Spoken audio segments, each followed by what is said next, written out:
Hey guys, Simon and Alex here from Top Tennis Training, and this video is all about the drive volley. So Alex, a lot of people have been asking us, how do we kill the drive volley?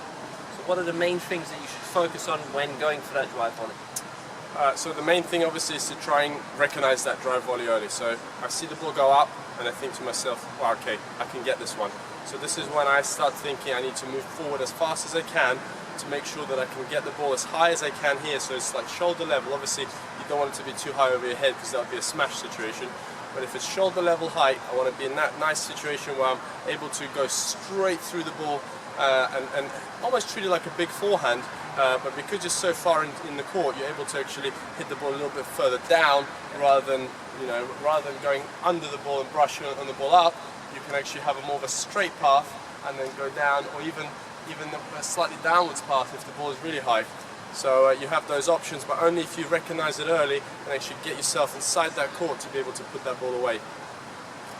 Now when I try and hit the drive volley, usually I'd say you want to go cross court. It's quite a tough shot to control very well unless you're very skillful to go down the line, and you have almost a smaller margin if you go down the line. So you want to go cross court, you want to hit it, you don't want to guide the ball, you really want to go for it. So you want to have that nice spark, that snap of the wrist as you hit the shot, and it's more of a linear path of the racket, so you're not brushing up. Now you can hit the ball with quite a bit of spin. It is quite a fast shot, so you can flatten it out, but you can also have a little bit of that racket head speed that's going to get that fizz on the ball to really kick off the court once it goes into on the other side.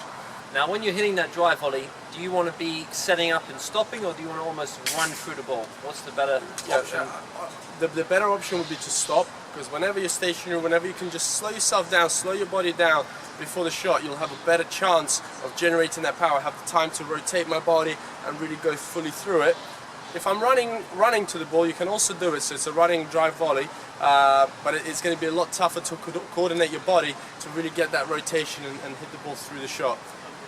Both are pretty good, but I'd say if you can slow your body down, actually stop, still with a forward momentum, so you don't want to just stop and be on your heels, you're still stopping and then throwing your body forward, but it's that little stop just to compose yourself and to rotate and really set yourself up, wind up for that shot, will give you that maximum power.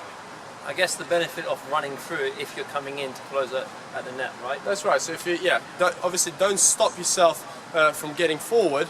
So you want to slow yourself down and set up for that split second so you can use your legs, and so then you're able to give yourself that pop, that power on the shot. So Alex, on that drive volley, if it's a forehand, because most of the time you're going to be looking for that forehand drive volley, what sort of stance are we looking to hit that drive volley with? There are a few stances. Obviously when you set up, when you have that time to slow yourself down, you want to be in a semi-open or even an open stance, because that gives you the most chance to rotate your body, to have that big separation between your hip and the shoulder where the power is going to come from. Whereas if you're moving forward, you can also have the neutral stance where you can continue moving forward. It'll be almost like an approach shot drive volley, or you can use the open or the neutral stance and keep moving forward on the running one. But definitely when you slow yourself down, it's more favorable to be in a slightly semi-open or an open position, so you have more use of your abdominals and your obliques during that shot, and you really have that torque energy that you're going to use through the shot. Shall we take a look at the different stances in action? Let's do it. Okay Alex, so which one are we going to take a look at first? Okay, so let's look at the neutral stance. And this is me going left to left and following up through into the neck. So there you're landing on your left leg and then carrying on.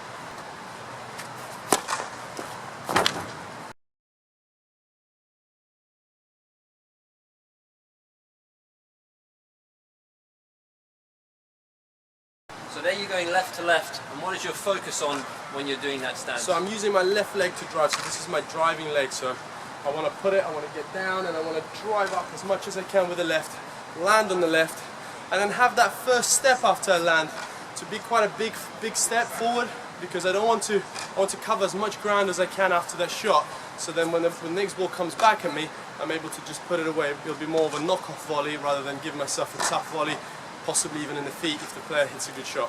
So when you're doing that neutral stance on the forehand, you're stepping in, you can go left to left, but you can also come round, is that correct?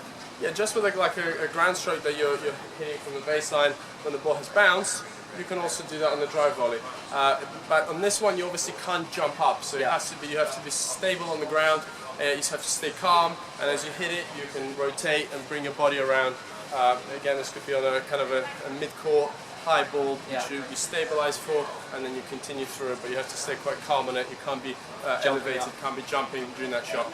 And this, you'd avoid that on a high ball, obviously, so anything above kind of shoulder to head height, you kind of... Yeah, so you have to let that ball come down to you a little bit, and then you're able to do that move.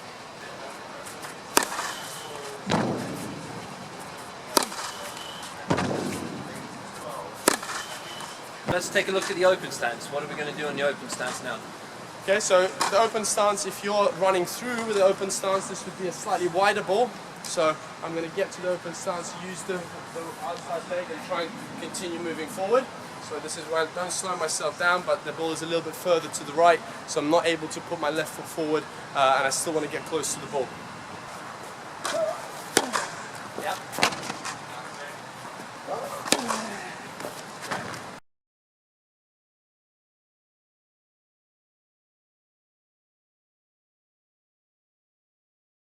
So there your focus was really on that outside leg pushing off, right? That's correct. So I'm using my outside leg to push off and to land on. So when I push off, I land on it, and then I'm able to push off that landing leg to push myself back into the court. Now, it's slightly different to when I'm able to slow my body down and stop, because then I can go onto my left foot.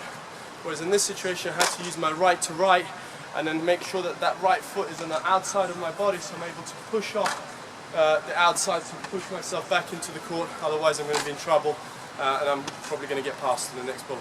And this would be mainly used on the wider balls, correct? Yes, correct. Yeah. What about the open stance when you're actually able to go from right to left? Shall we take a look at that? Yeah, so in this situation now I'm able to slow my body down, I stabilize myself, and then I go from right to left leg, continue on the moving forward. Again, this ball would be a little bit closer to me, maybe a little bit higher as well, so I have that time to slow my body down, stop, and then execute the shot.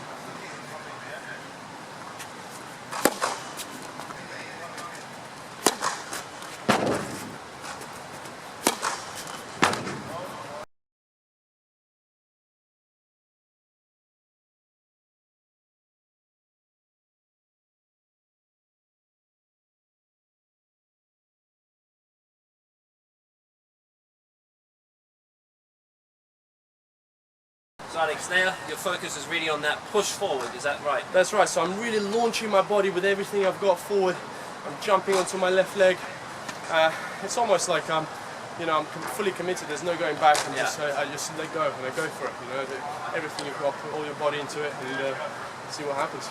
And would you say one of the biggest problems that most club players face when doing this drive volley is hitting that ball and almost panicking at the time of contact, and then almost feeling like they're not committing fully, and they kind of hit that shot and then go back, they don't know where to go after that? Yeah, remember, when you are hitting the drive volley, you are in control. This is an aggressive shot, so make it aggressive, go for it. Show the opponent that you're ready to take that ball on, and even if sometimes I miss that ball, and it will happen, sometimes you will miss that, but the message it sends out to the opponent that you're going to take that ball on, and puts you in that aggressive mindset. The next time they're on the run, they're thinking, oh, maybe I don't want to give him that ball, because he's going to step in and drive it, and maybe this time he won't miss, so that causes the opponent to overhit and miss the next ball, so it becomes a slightly different match. Yeah. It also helps you with the mind games. Okay, Alex, so let's talk about the backhand now in the drive volley situation. As a single-hander, would you drive volley a single-handed backhand? Now, it's not a shot that I use a lot. Yeah. I wouldn't say that happens a lot, but it's a shot that you should be able to do. Yeah. So as a player, it's one that you have in your inventory, and when you use it. So it's definitely something that that's good to practice. It's something you work on it, and it does help the ground stroke as well. So just practicing it improves your ground stroke. So and it'd be a similar kind of footwork to the forehand. So the forehand and the backhand would be similar. You can do the right to right with the backhand, the open stance where you push off the outside leg. It'd be very similar. What about a two-hander? Would that be similar to the forehand? I definitely, if I'm playing a match, I'm looking for that ball, anything high, even if it comes to the backhand, I'm looking, and again, like you said, it could be open stance where I'm going left to right, it could be right to right to stay sideways, and it could also be a little bit of rotation where I'm coming around. Which one are we going to look at first, Alex? So right now I'm going to do the left to left.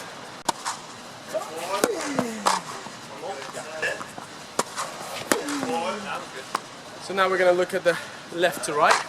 So this is a ball that's a little bit closer and I want to continue moving forward on the ball.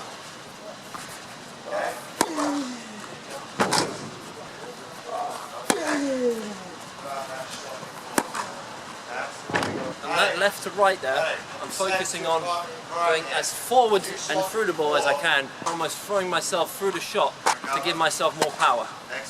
And the last one, this is I want to move forward and close the net down. Approach kind of drive volley, it's the right to right.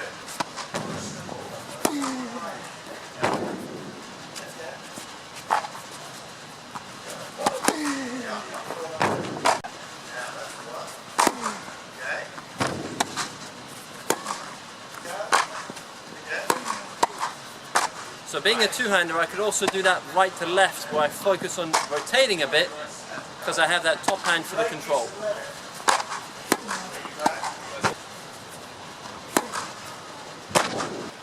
Okay guys, for more videos like this where we deal with high balls on the forehand and backhand, for low balls, how to deal with slice, how to deal with fast balls, you can visit our website at toptennistraining.com, and there you'll have all the videos that we've covered, all the different solutions to different problems. Also check us out on social media. So we've got our Twitter account, our Instagram, our Facebook. We're going to have all different exclusive content for all those social medias, and obviously subscribe to our channel here, and we'll hopefully see you again very soon. Thanks for watching guys, and all the best.